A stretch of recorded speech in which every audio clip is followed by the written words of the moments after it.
I helped you. What is going on, everybody? It is your boy Underdog Fly, aka Clutch, aka 24/7, and I am here showing you guys.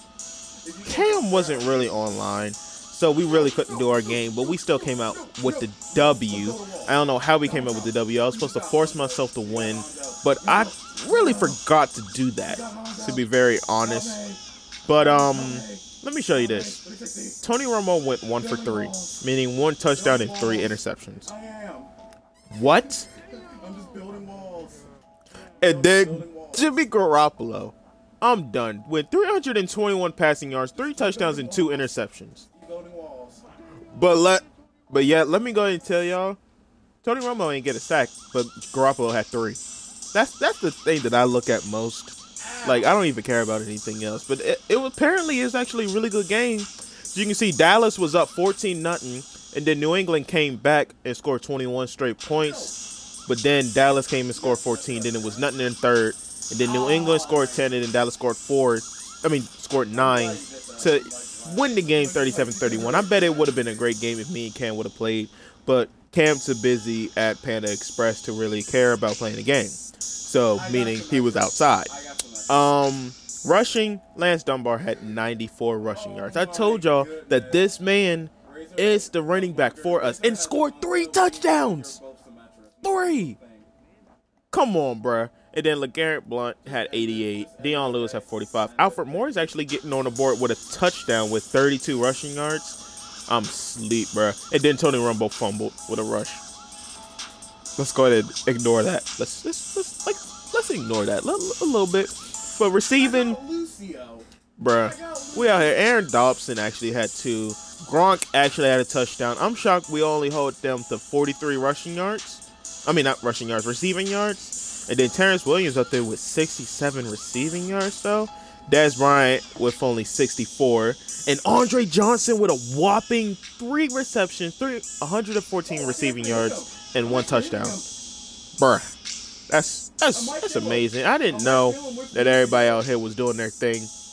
Dobson, Gronk, and Andre was the only people out here that actually scored a touchdown. But other than that, everybody else was doing their thing, to be honest.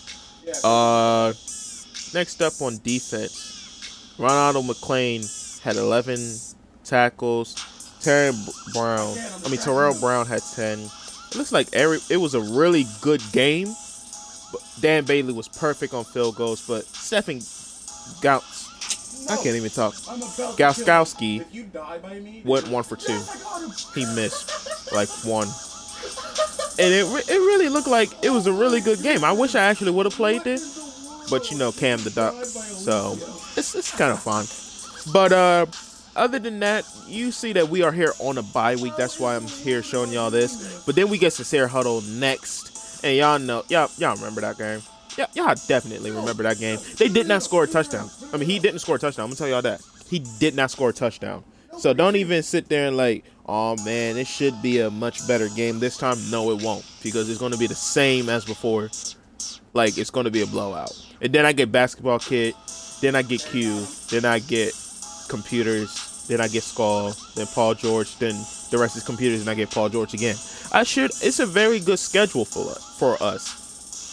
I'm gonna tell y'all this.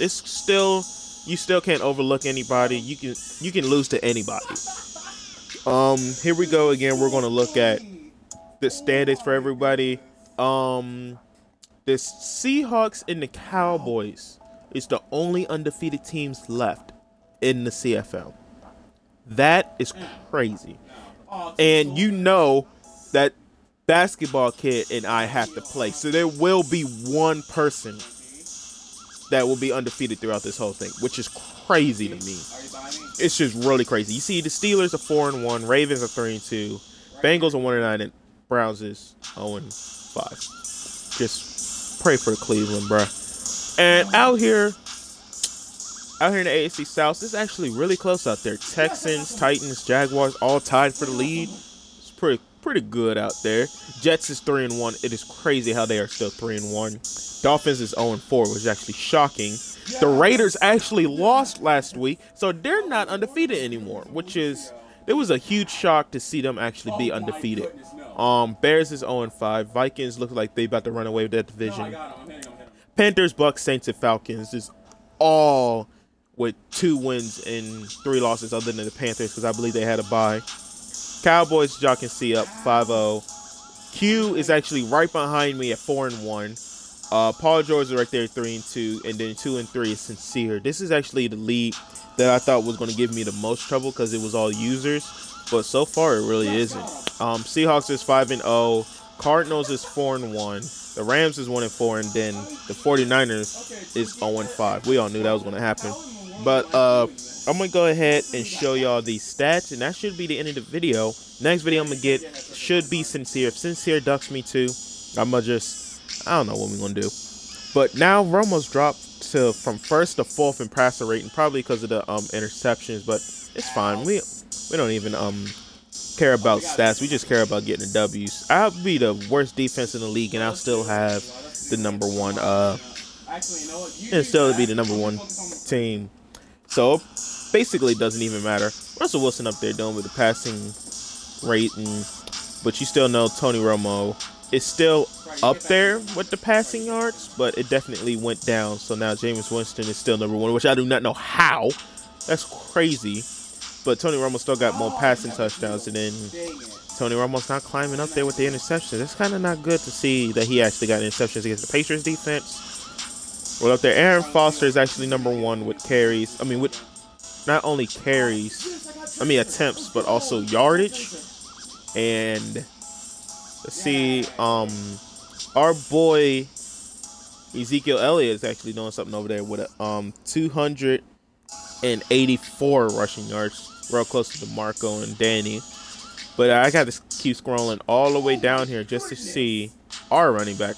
Lance Dunbar ain't really doing anything rushing wise, but D'Angelo Williams up there with 8 rushing touchdowns now. What? He's doing his thing over there. Next up, we're going to see us receiving.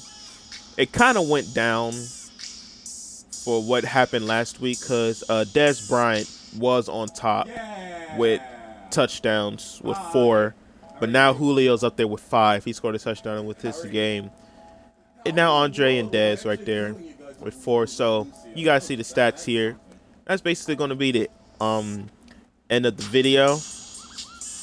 I'm going to go ahead and tell y'all this. If you guys would like to see the next game in, next game is segments, like I go ahead and cut it down instead of seeing the full thing, go ahead and let me know in the comments. Or if I'm going to keep doing it long, like almost hour videos, let me know that way as well. And another thing with kick returning, Ted Ginn is still up there on top, but you know our boy Cole Beasley is still up there doing his thing in kick returning. And punt returning, that's just a different story. Carone Peak. Don't even know who this man is, but he's up there with punt returns. He's doing his thing up there. But probably in the next video, I'm going to show y'all that we might get Amari Cooper from the Raiders. I don't know who we're going to trade, but I kind of still want to get better on this team. I still think that we still have a few holes left because Scandrick is allowing too much, but it should be fine. Like, we still have a beast team. Romo finally get up to that 90 overall that I've been waiting for, and everybody else should be fine. Scandrick actually went up overall, so he should be better. But it's been your boy on the Dogfly. We'll see y'all in week 6. Well, week 7. Peace.